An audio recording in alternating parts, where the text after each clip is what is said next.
Okay, so I wanted to make a short video on the FD-8 Roland pedal. I've got an electronic drum kit and I've had it for over 10 years now, and it's been quite a trusty, reliable thing. But the pedal stopped working. Now apparently, reading through the internet, this isn't an uncommon issue. The pedal, it looks okay, and you play the hi-hat, but it doesn't actually close. When the hi-hat closes, you kind of get, it's just like you're playing open hi-hat all the time. Doesn't know what you do here. If you put your full weight on it, it should work. So the answer seems to be a little rubber grommet, ironically. I thought it was electronics, I thought it was something else, but it seems that a very simple actuator, actually, not grommet, is the answer to the problem. So what we're going to do is take this apart, have a look at the old one, and then put the new one in.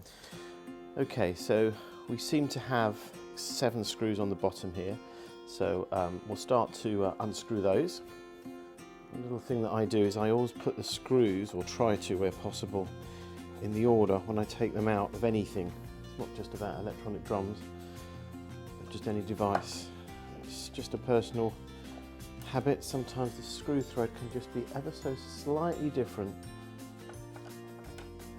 and it just saves a little metal fatigue. So I don't know if you can see it there, but I'm just putting these down on the table in the same pattern that they are on this little device here. Okay, so that's all the screws removed.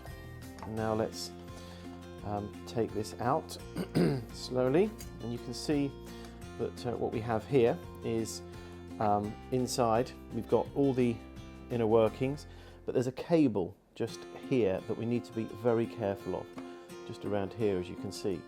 So what I'm going to do is I'm going to very carefully try and unplug this cable so I have a bit more space inside. There you go. So that just pulls out, and it's just a cable, you can see, that just sits aside, and that gives me the freedom to then work on this.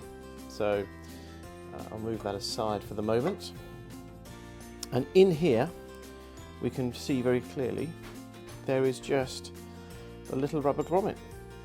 So we'll put that aside, and then what we'll do is we will pop this one in here. It just goes on there over that screw hole, and that's it. So what we've now got to do is, there's a little bit of dust on the bottom of this. It's not much, but I'm actually going to just take the opportunity to give that a clean, just a little dusting.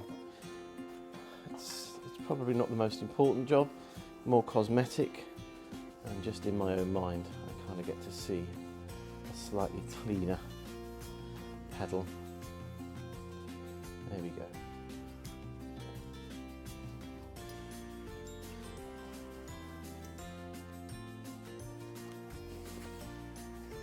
There we are. Right, so now I've got to put the cable back in, and it matches up with this little device here. So I'm going to just carefully plug that cable back in. This should be interesting. Yes, so obviously I've had to remove from the casing because it was proving a little more awkward than I thought it would be. But that just simply slots back into the hole with the washer.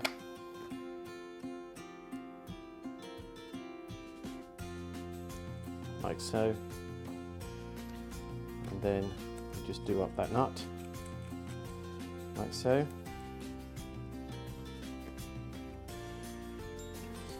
And then we just give it a little tighten.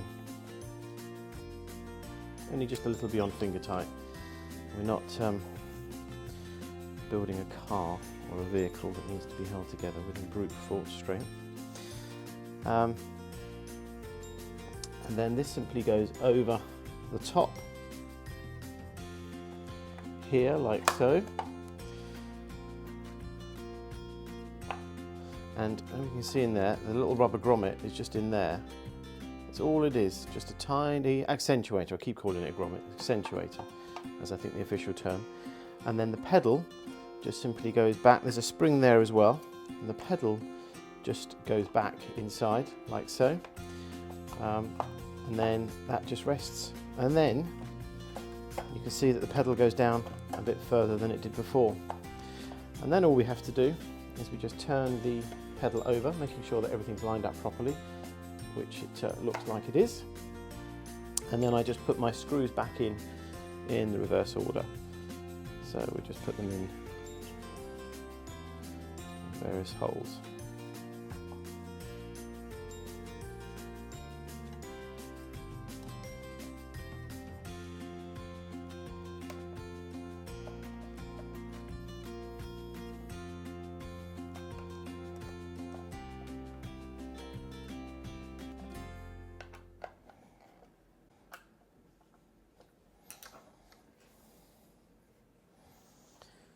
So there we have it. We now have the FD-8 pedal is complete. It's back together again. The old, very hard actuator is now removed, and the new rubbery one inside. All that's left is to give it a go on the drums and see what happens.